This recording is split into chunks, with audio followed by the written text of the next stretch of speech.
Good morning, everyone. In this lecture, we discuss regulation and registration of merchant banking, जो unit 1 का next topic है, second topic है. इससे पहले वाले ऑडियो में हमने डिस्कस किया था कि मर्चेंट बैंकिंग क्या होता है और मर्चेंट बैंकिंग के फंक्शंस क्या हैं या वो आपको क्या सर्विसेज प्रोवाइड करता है. Now we start.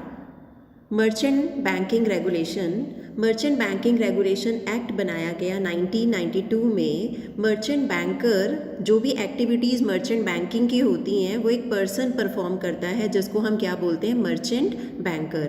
ये जो मर्चेंट बैंकर है इसका बेसिकली काम होता क्या है, इशू मैनेजमेंट आपको पता है कि that is related to issue of securities, कि हमें इशू कैसे करना है, चाहे वो इशू ऑफ शेयर्स हैं, चाहे वो इशू ऑफ डिबेंचर्स है, उसको मैनेज करना. उसको मैनेज करके बाय सेल ऑफ सिक्योरिटीज़ कैसे करना है, कैसे सब्सक्राइब करना है, कैसे कंसल्टेंसी सर्विसेज प्रोवाइड करनी है, कैसे एडवाइस करना है, कैसे हमें कॉरपोरेट एडवाइजरी सर्विसेज आपको देनी है.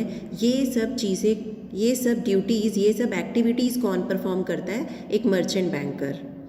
मर्चेंट बैंकर बनने के लिए आपको रजिस्टर्ड होना ज़रूरी है. रजिस्टर्ड होने के लिए आपके पास सर्टिफिकेट आ जाएगा. वो सर्टिफिकेट जब आपके पास आ जाएगा तब आप कुछ एक्टिविटीज़ परफॉर्म कर पाओगे, जैसे कि ऑपरेशनल कैपेबिलिटीज़, और उसके लिए आपको कैपिटल एडिक्वेसी नॉर्म जो है वो भी पूरा करना होगा. अब एक पर्सन को रजिस्ट्रेशन कराने के लिए क्या क्या स्टेप्स फॉलो करने होंगे. Number 1, application for grant certificate. Application for grant certificate का मतलब कि जो एप्लीकेंट है वो कुछ नॉर्म्स, कुछ कंडीशंस फॉलो करेगा और फॉलो करने के बाद उसको रजिस्ट्रेशन सर्टिफिकेट मिल जाएगा. अब एप्लीकेंट क्या होना चाहिए, एक कॉरपोरेट बॉडी होना चाहिए, एक ऐसा बिजनेस होना चाहिए that is connected with the securities market, जहाँ पर सिर्फ और सिर्फ सिक्योरिटीज़ मार्केट का काम किया जाएगा और कोई बिजनेस कैरी ऑन नहीं किया जाएगा. जिसके पास प्रॉपर इंफ्रास्ट्रक्चर है, जिसके पास कम से कम 2 एम्प्लॉयज़ हैं और मर्चेंट बैंकिंग का उनको प्रायर एक्सपीरियंस है. कोई भी एसोसिएट कंपनी, कोई भी ग्रुप कंपनी, कोई भी सब्सिडरी, कोई भी इंटरकनेक्टेड अगर कंपनी भी है, that should not have a registered merchant banker. अगर ऐसी कोई कंपनी है तो वहाँ पर रजिस्टर्ड मर्चेंट बैंकर नहीं भी होगा तो चलेगा, क्योंकि वो पहले से ही मर्चेंट बैंकिंग की एक्टिविटीज़ परफॉर्म कर रहे हैं. अब मर्चेंट बैंकर को ऑथराइजेशन लेने के लिए सेबी से जो मर्चेंट बैंकर है उसको क्लासीफाई किया गया 4 कैटेगरीज़ में. Category 1, category 2, category 3, category 4.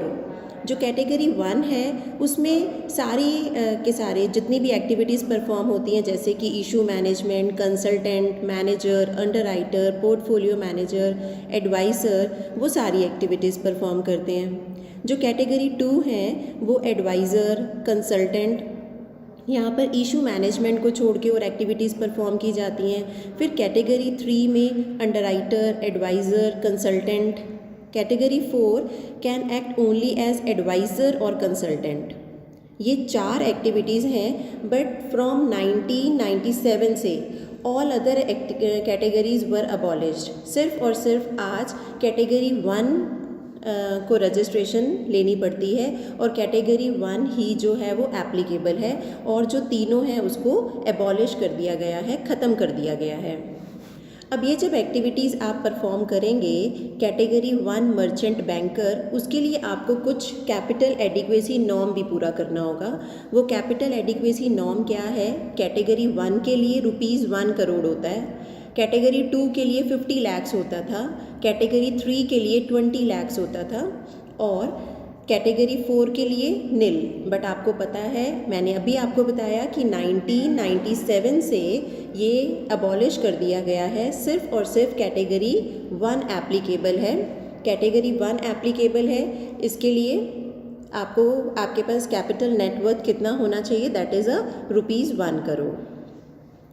Clear. अब है कि जैसे कि हमारा हम बात करते हैं ना कि लार्ज स्केल बिज़नेस है, स्मॉल स्केल बिज़नेस है, मीडियम स्केल बिज़नेस है, इस तरह के बिज़नेस भी होते हैं. तो मर्चेंट बैंकिंग का भी इसी तरह से काम है कि वो लार्ज स्केल पे भी हो सकता है, या मीडियम भी हो सकता है, या स्मॉल भी हो सकता है. That depends on the size of the issue.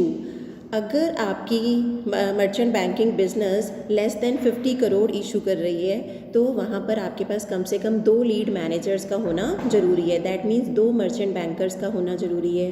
अगर 50 से ज़्यादा है बट 100 से कम है तो आपके पास लीड मैनेजर्स कितने होने चाहिए? 3। अगर 100 से ज़्यादा है और 200 से कम है तो लीड मैनेजर्स 4 होने चाहिए। 200 से ज़्यादा है और 400 से कम है तो आपके पास 5 लीड मैनेजर्स होने चाहिए। अगर अबव ₹400 करोड़ है तो आपके पास 5 और 5 से ज़्यादा भी हो सकते हैं as agreed by the board. जैसे कि बोर्ड आपको एग्रीमेंट देता है वो एग्रीड होता है, उसी के अकॉर्डिंग आपका ये एप्लीकेबल होता है कि आपको कितने लीड मैनेजर्स अपने बैंकिंग बिजनेस में रखने हैं। This restriction on the number of lead managers for an issue was omitted by an amendment in regulation on April 19, 2006। ये जो restriction है लीड मैनेजर्स की ये भी omit कर दी गई है। That depends on the size of the issue and smooth working। आपको अपना बिजनेस अच्छे से चलाने के लिए जितना लगता है कि लीड मैनेजर्स होने चाहिए आप उतने लीड मैनेजर्स जो हैं वो रख सकते हैं। अब ये तो था मिनिमम नेटवर्थ का होना ज़रूरी है। फिर है next fees.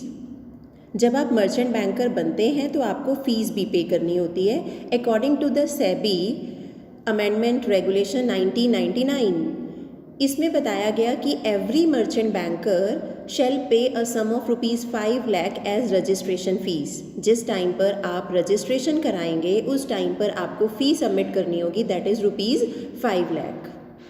The fees shall be paid by the merchant banker within 15 days of receipt of intimation from the board।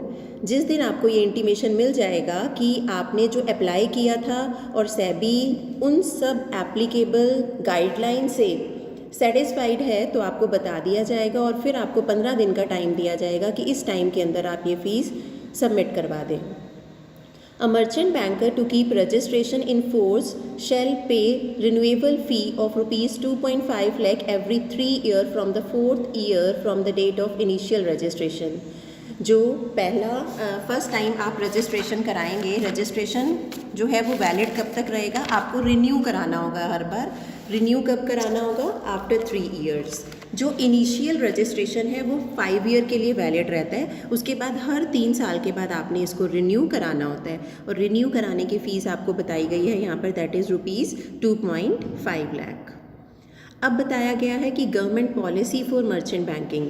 Government policy, government guidelines, merchant banker के लिए गाइडलाइंस बनाई गई। गाइडलाइंस ये हैं कि अगर मर्चेंट बैंकिंग का बिज़नेस आप कर रहे हैं तो आपके पास सफिशेंट फिज़िकल इंफ्रास्ट्रक्चर होना चाहिए, आपके पास एक्सपीरियंस होना चाहिए, आपकी जो फिनेंशियल कंडीशन है, ऑब्वियस सी बात है जब आप किसी को फिनेंस प्रोवाइड कर रहे हैं तो आपकी फिनेंशियल स्टैंडिंग जो है वो एक अच्छी होनी चाहिए। प्रोफेशनल, आपके अंदर प्रोफेशनल क्वालिफिकेशन होनी चाहिए, आपके काम में इंटीग्रिटी और फेयरनेस का होना भी ज़रूरी है।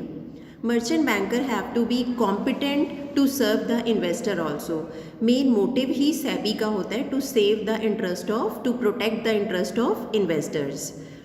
ऑन 1 मार्च 1993 को नई गाइडलाइंस बनाई सेबी ने मर्चेंट बैंकर के लिए, जिसमें ग्रेटर ट्रांसपेरेंसी का यूज़ किया गया कि हमें हर तरह की इन्फॉर्मेशन बिना मैनिपुलेशन के अपने इन्वेस्टर्स को देनी है। अगर ग्रेटर ट्रांसपेरेंसी होगी तो उनका ट्रस्ट हमारे ऊपर ज़्यादा बनेगा, ट्रस्ट ज़्यादा बनेगा तो हम उनके साथ काम भी अच्छे से या वो इन्वेस्टमेंट अच्छे से कर पाएंगे और हम उनको गाइड भी अच्छे से कर पाएंगे। The guidelines relate to pre-issue obligation, underwriting, advertisement, post-issue obligation of the merchant banker। In guidelines में ये भी बताया गया कि जब एक मर्चेंट बैंकर बनता है तो उसके प्री-इशू ऑब्लिगेशंस क्या होती हैं, या उसने अंडरराइटिंग कैसे करना है, या किस तरह की एडवर्टीजमेंट्स करनी है, या फिर पोस्ट इशू ऑब्लिगेशन जब इशू भी हो जाता है उसके बाद भी एक मर्चेंट बैंकर की क्या ड्यूटीज़ हैं। ये गवर्नमेंट पॉलिसी जो न्यू बनी है दैट इज़ इन 1993 में, उस सब में ये ड्यूटीज़ एंड ऑब्लिगेशन मेंशन किया गया है।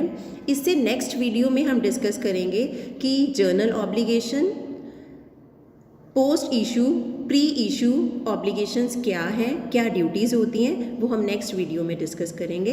Thank you.